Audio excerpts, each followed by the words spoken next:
भाई किसी ने सही कहा है, अधूरा ज्ञान खतराए जान। यानी कंप्लीट इंफॉर्मेशन जितनी तेजी से आपके करियर को सही दिशा में ले जाती है, आधी अधूरी जानकारी उतनी ही तेजी से आपको गड्ढे में ले जाती है।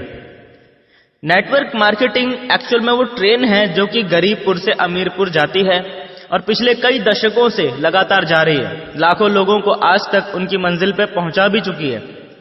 और अगर आप ये वीडियो देख रहे हो तो इस बात की पूरी संभावना है कि कहीं ना कहीं आप भी इस ट्रेन का टिकट कटवा चुके हो। आप सबको मेरी तरफ से हार्दिक बधाई। लेकिन असली जश्न का मौका तो तब बनेगा जब आप अपनी मंजिल पे यानी अमीरपुर पहुंच जाएंगे। मुद्दे की बात यह है कि इस ट्रेन का टिकट तो बहुत सारे लोग कटवा लेते हैं, लेकिन ज्यादातर लोग अमीरपुर नहीं पहुंच पाते। जब ये ट्रेन गरीबपुर से चलती है तब तो इस ट्रेन में इतनी ज्यादा भीड़ होती है कि पांव रखने तक की जगह मिलना भी मुश्किल हो जाता है। भीड़ की भीड़ घुसती चली जाती है नेटवर्क मार्केटिंग की ट्रेन में। लेकिन अमीरपुर पहुंचते पहुंचते इस ट्रेन में इतनी जगह बन जाती है कि अंत तक इसमें टिके रहने वाले यात्री आराम से सोते सोते अमीरपुर पहुंच जाते हैं। प्रश्न ये उठता है कि वो भीड़ कहां चली जाती है? उन 95% लोगों को जमीन खा जाती है या आसमान निगल जाता है? मैं आपको बताता हूं कि एक्चुअल में होता क्या है। गरीबपुर से अमीरपुर जाने का टिकट खरीदने के बावजूद भी लगभग 25% लोग तो ऐसे होते हैं जो कभी ट्रेन में चढ़े ही नहीं। यानी कि जिन्होंने नेटवर्क मार्केटिंग बिजनेस ज्वाइन करने के बावजूद भी कभी सीरियसली काम स्टार्ट किया ही नहीं। उन लोगों का मानना होता है कि मैंने ट्रेन का टिकट खरीद लिया है तो ट्रेन मेरे बाप की हो गई और ट्रेन का ड्राइवर मेरा खानदानी नौकर हो गया। अब तो ये ट्रेन मेरे ही हिसाब से चलेगी और मैं ट्रेन में तभी चढ़ूंगा जब ये मेरे घर के दरवाजे पे आके खड़ी हो जाएगी। ऐसा कहीं होता है क्या? अगर कोई ट्रेन का टिकट खरीदने के बाद ऐसा सोचता है कि मैं तो ट्रेन में तभी चढ़ूंगा जब ये मेरे घर के दरवाजे पे आके खड़ी हो जाएगी, तो ऐसे व्यक्ति को आप क्या कहेंगे? बताने की जरूरत नहीं है, सभी जानते हैं। लेकिन फिर भी बहुत से लोग नेटवर्क मार्केटिंग बिजनेस में यही गलती करते हैं, कभी घर से निकलते ही नहीं। अब जो लोग जैसे तैसे करके इस ट्रेन में चढ़ भी जाते हैं, यानी काम करना शुरू कर भी देते हैं, उनमें से भी बहुत सारे लोग ऐसे होते हैं जो ट्रेन पकड़ने की इतनी जल्दी में थे कि हड़बड़ाहट में गलत ट्रेन में चढ़ जाते हैं। यानी कि नेटवर्क मार्केटिंग के नाम पे कुछ भी करने लग जाते हैं मार्केट में। तरह तरह की ऊल जुलूल कंपनियों के झांसे में आके अमीरपुर जाने वाली ट्रेन की जगह फकीरपुर जाने वाली ट्रेन में चढ़ जाते हैं। खुद तो गलत ट्रेन में चढ़ी गए होते हैं, दूसरों को भी हाथ पकड़ के उस गलत ट्रेन में चढ़ा देते हैं और आखिर में हाथ में रह जाते हैं वही ढाक के 3 पात। इनकी गलती ये नहीं है कि ये लोग गलत ट्रेन में चढ़ गए, बल्कि इनकी गलती ये है कि सही ट्रेन कौन सी है इन्होंने इसकी प्रॉपर जानकारी नहीं ली। अगर आपको ये पता है कि सही ट्रेन कौन सी है तो चाहे गलत ट्रेनें 50 खड़ी हों, आप उनमें नहीं चढ़ोगे। और अगर आपको पता ही नहीं है कि सही ट्रेन कौन सी है तो आपको सभी ट्रेन सही लगेंगी और जो आपको सामने सबसे पहले दिखाई देगी आप उसी में चढ़ जाओगे। और ऐसा ही आज की डेट में हो रहा है हजारों लोगों के साथ। सही ट्रेनों की संख्या है लगभग 50 तो गलत ट्रेनों की संख्या है 5000। ऐसे में जरूरी है कि आपके पास डायरेक्ट सेलिंग या नेटवर्क मार्केटिंग इंडस्ट्री को लेकर जो गवर्नमेंट के द्वारा गाइडलाइंस दी गई हैं, उन गाइडलाइंस की पूरी जानकारी आपके पास हो ताकि आप रियल और फेक नेटवर्क मार्केटिंग कंपनीज में अंतर आसानी से समझ पाएं। वैसे तो इन गाइडलाइंस के बारे में आपको गूगल पे पूरी जानकारी मिल जाएगी, फिर भी यदि आप लोग गाइडलाइंस के ऊपर एक डिटेल्ड वीडियो चाहते हैं तो नीचे कमेंट बॉक्स में जी टाइप कर दो जल्दी से, ताकि मुझे भी पता चल सके कि आपको एक्चुअल में इस टॉपिक पे वीडियो चाहिए। आपको आज की मार्केट सिचुएशन के बारे में जानकर आश्चर्य होगा कि मार्केट में आज की डेट में जितने भी नेटवर्कर्स काम कर रहे हैं और अपना जीवन बदलने के लिए दिन रात कड़ी मेहनत कर रहे हैं, उनमें से लगभग 70% लोग गलत ट्रेन में चढ़े हुए हैं। मात्र 30% ही सही ट्रेनें पकड़कर आगे बढ़ रहे हैं। पर इससे भी बड़ी और गंभीर समझने लायक बात यह है कि इनमें से भी बहुत सारे लोग, इन 30% में से भी बहुत सारे लोग सही ट्रेन में चढ़ने के बावजूद भी अमीरपुर नहीं पहुंच पाते हैं। इसका कारण यह है कि गरीबपुर से अमीरपुर जाने वाली ट्रेन कई जगहों पे यानी कई स्टेशंस पे रुक के अमीरपुर जाती है। और ये सभी लोग इनमें से ही किसी ना किसी स्टेशन पे ट्रेन से उतर जाते हैं, इसीलिए ये लोग कभी भी अमीरपुर नहीं पहुंच पाते। वैसे तो छोटे मोटे सैकड़ों स्टेशन हैं जो गरीबपुर से अमीरपुर के बीच में आते हैं, पर इनमें से 5 ऐसे बड़े स्टेशन हैं जहां पे सबसे ज्यादा लोग इस ट्रेन से उतर जाते हैं और कभी अमीरपुर नहीं पहुंच पाते। सबसे पहला स्टेशन आता है भयनगर। जिनके मन में भय होता है किसी भी प्रकार का, वो सारे लोग इस स्टेशन पे ही उतर जाते हैं। असफलता का भय, ठुकराए जाने का भय, कंपनी बंद हो जाने का भय, नौकरी छूट जाने का भय, परिवार वालों और करीबियों के विरोध का भय, और इसी प्रकार के ना जाने कितने भय हम अपने मन में पाले रहते हैं। ये भय आपकी सफलता का सबसे बड़ा दुश्मन होता है और आपके असली व्यक्तित्व को खुल के लोगों के सामने आने नहीं देता। एक बार आप इस स्टेशन से आगे निकल जाते हैं और अमीरपुर जाने वाली ट्रेन से उतरते नहीं हैं, तो अगला जो स्टेशन आता है जहां पे अधिकतर लोग ट्रेन से उतर जाते हैं वो है संदेहपुरी। संदेह यानी डाउट या शक ऐसी बीमारी है जिसका इस दुनिया में कोई इलाज नहीं है।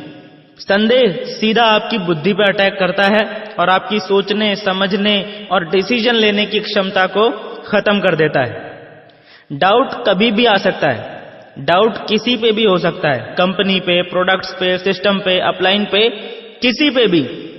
इस डाउट को सिर्फ एक ही तरीके से रोका जा सकता है और वो तरीका है विश्वास करना। विश्वास करना अपनी कंपनी पे, विश्वास करना अपने प्रोडक्ट्स पे, विश्वास करना अपने सिस्टम पे और अपलाइंस पे।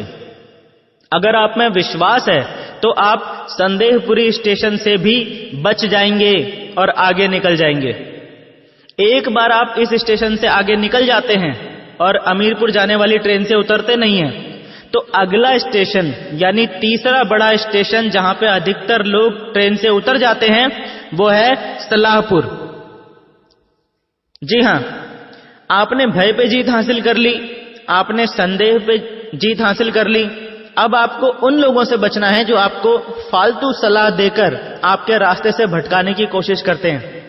याद रखना, हर सलाह देने वाला व्यक्ति आपका भला चाहने वाला हो ऐसा जरूरी नहीं है, और हर भला चाहने वाला व्यक्ति आपको सही सलाह दे रहा हो ऐसा भी जरूरी नहीं है। इसीलिए ये सलाहपुर स्टेशन सबसे खतरनाक स्टेशनों में से एक है। अगर आपने सही सलाह को छोड़ दिया और गलत सलाह को मान लिया तो आपका सफर वहीं खत्म हो जाएगा। ज्यादातर लोगों के साथ समस्या यह है कि उन्हें समझ ही नहीं आता है कि कौन उन्हें सही गाइड कर रहा है और कौन उन्हें मिसगाइड कर रहा है। जरूरी नहीं है कि चिकनी चुपड़ी बातें करने वाला आपका भला चाहने वाला ही हो और कड़वी बातें करने वाला आपका बुरा चाहने वाला ही हो। एक सिंपल सा लॉजिक देता हूं आपको, जिससे कि आपको आज के बाद ये अंडरस्टैंड करना आसान हो जाएगा कि कौन आपको सही सलाह दे रहा है और कौन आपको गलत सलाह दे रहा है। हर वो व्यक्ति जो नेटवर्क मार्केटिंग बिजनेस में एक्सपर्ट है, और आप जहां भी, जिस भी कंपनी में, जिस भी पोजीशन में हो, आपकी ग्रोथ से अगर उस व्यक्ति को इनकम हो रही है, आपकी टीम बढ़ने से अगर उसका बिजनेस भी बढ़ रहा है, तो समझ लो कि वो आपको सही सलाह दे रहा है। लेकिन अगर कोई व्यक्ति आपको सलाह तो दे रहा है लेकिन उसका खुद नेटवर्क मार्केटिंग में कोई एक्सपीरियंस नहीं है, जैसे आपके बहुत सारे फ्रेंड्स होंगे, आपके बहुत सारे रिलेटिव्स होंगे, आपके पेरेंट्स होंगे, ये सब लोग चाहते तो आपका भला है पर नेटवर्क मार्केटिंग के बारे में आपको सही सलाह नहीं दे सकते। इसीलिए टेक्निकली इनकी सलाह पे चलना आपके नेटवर्क मार्केटिंग करियर के लिए घातक सिद्ध हो सकता है। दूसरे वो लोग जो आपको सलाह तो देते हैं और वो लोग नेटवर्क मार्केटिंग के एक्सपर्ट भी होते हैं, लेकिन उनके द्वारा दी गई सलाह के अंदर एक हिडन कमांड छुपी होती है। यानी कि वो लोग डायरेक्टली आपको आपका रास्ता बदलने के लिए नहीं बोलते, लेकिन उनकी मंशा यानी इंटेंशन यही होती है कि आप अपना रास्ता बदल के उनके साथ उनकी कंपनी में शामिल हो जाएं। इस जगह पे आपको बहुत ज्यादा सतर्कता बरतने की जरूरत होती है कि जिस व्यक्ति से आप सलाह ले रहे हो, क्या वो व्यक्ति दिल से आपका भला चाहता है या आपसे पहले अपना भला चाहता है। सबसे ज्यादा वो लोग इस सलाहपुर स्टेशन पे उतर जाते हैं जो नेटवर्क मार्केटिंग में बिगिनर्स लेवल पे होते हैं। इसीलिए सावधान रहें। सलाहपुर में कहीं अपनी ट्रेन से उतर मत जाना किसी की सलाह मानकर, कान बंद करके अपनी सीट पे बैठे रहना, यानी लोगों की बातों की परवाह किए बगैर अपना काम करते रहना। जब आप इस सलाहपुर स्टेशन को भी पार कर लेते हैं तो आपके रास्ते में चौथा सबसे बड़ा स्टेशन आएगा आलसपुर। जी हां, आलस अगली सबसे बड़ी बाधा है आपके रास्ते की। हम में से बहुत से लोग आलसपन के जाल में फंस के अपने लक्ष्य को, अपनी मंजिल अमीरपुर को भूल जाते हैं और आलसपुर स्टेशन पर ट्रेन से उतर जाते हैं। अगर दिल्ली से मुंबई ट्रेन का सफर 22 घंटे का है तो आपको हर हाल में 22 घंटे उस ट्रेन में बैठना ही पड़ेगा। आप अपनी मर्जी से बीच में किसी भी स्टेशन पे उतर के घूमने नहीं जा सकते। 22 घंटे मतलब पूरे 22 घंटे। लेकिन आलसी लोग इतना झेलने से पहले ही बीच में आलसपुर पे उतर जाते हैं। फिर बोलते हैं ट्रेन में तो हम भी चढ़े थे जी, हम तो अमीरपुर नहीं पहुंचे। आलसी आदमी हर काम को टालता रहता है, बहाने बनाने लगता है और अपनी लाइफ की हर प्रॉब्लम के लिए दूसरों को दोष देने लग जाता है। इसीलिए उनके बिजनेस की ग्रोथ रुक जाती है, टीम काम करना बंद कर देती है, अपलायंस भी कुछ टाइम बाद गौर करना बंद कर देते हैं और यह आदमी धीरे धीरे खुद ब खुद बिजनेस से आउट हो जाता है। आदमी में आलस पैदा क्यों होता है? इसका सबसे बड़ा रीजन है आदमी के काम करने का कोई बहुत बड़ा क्लियर कट पर्पस ना होना। इसीलिए कहा जाता है कि इस नेटवर्क मार्केटिंग इंडस्ट्री में डायमंड वही बन सकता है जिसके पास उसका क्लियर कट पर्पस होता है, क्योंकि ये पर्पस आपको हमेशा आलस से दूर रखता है। यानी आपको आलसपुर स्टेशन पर ट्रेन से उतरने नहीं देता। एक बार आप आलसपुर को भी पार कर लेते हैं तो अमीरपुर पहुंचने से पहले आखिरी सबसे बड़ा स्टेशन आपके रास्ते में आता है होशियारपुर। ये पंजाब वाला होशियारपुर नहीं है, ये ज्यादा होशियारी दिखाने वालों का होशियारपुर है। अपने आप को सबसे सयाना समझने वाले, सबसे ज्यादा नॉलेजफुल समझने वाले, अपने को ही समझदार, दूसरों को बेवकूफ समझने वाले, अपना उल्लू सीधा करने की कोशिश करने वाले, मुंह में राम बगल में छुरी वाले, दूसरों के हितों को दरकिनार करने वाले, नियमों को तोड़ना अपनी शान समझने वाले, हर काम में शॉर्टकट तलाशने वाले, दूसरों के सर पर पैर रखकर सफल होने की कोशिश करने वाले, इस तरह के सभी लोगों का सफर इस स्टेशन पे आके खत्म हो जाता है, क्योंकि इनके अंदर बीमारी होती है अपना दिमाग लड़ाने की और अपने आप को अपने अपलाइन से ज्यादा स्मार्ट साबित करने की। इसीलिए ये लोग कुछ ना कुछ होशियारी दिखाने की कोशिश जरूर करते हैं, सिस्टम और कंपनी के खिलाफ कोई ना कोई एक्टिविटी जरूर करते हैं और बस फिर वही इनके करियर की सबसे बड़ी गलती साबित होती है और उस एक गलती की वजह से इनका सफर इस होशियारपुर स्टेशन पर खत्म हो जाता है। सिर्फ कुछ लोग यानी कि मात्र 1% लोग ही इस 5वें स्टेशन को पार करने के बाद ट्रेन में बचते हैं और बाकी 99% लोग कभी भी ये नहीं बोलते कि मेरी गलती थी, मुझ में ही कमी थी। वो ट्रेन को और उसके ड्राइवर को गाली देने लगते हैं और जो लोग अंत तक इस ट्रेन में बैठे रहते हैं वो लोग आखिरकार अपनी मंजिल में पहुंच ही जाते हैं, यानी अमीरपुर पहुंच के जीवन भर खुशी, आनंद और चाहतों की जिंदगी जीते हैं। याद रखना, ट्रेन का टिकट खरीद लेना ही काफी नहीं है। अपने आप को गरीबपुर से अमीरपुर पहुंचाना सबसे पहले आपकी खुद की जिम्मेदारी है, उसके बाद ही किसी और से कुछ उम्मीद करना। एक सवाल के साथ इस वीडियो को एंड कर रहा हूं। जिसे ये सवाल समझ में आ गया उसे इस पूरी वीडियो का मैसेज भी समझ में आ जाएगा। अपने दिमाग पे थोड़ा सा जोर डाल के सवाल का जवाब नीचे कमेंट बॉक्स में जरूर देना। सही जवाब देने वालों का नाम अगली वीडियो में जरूर आएगा। अब सवाल सुनो।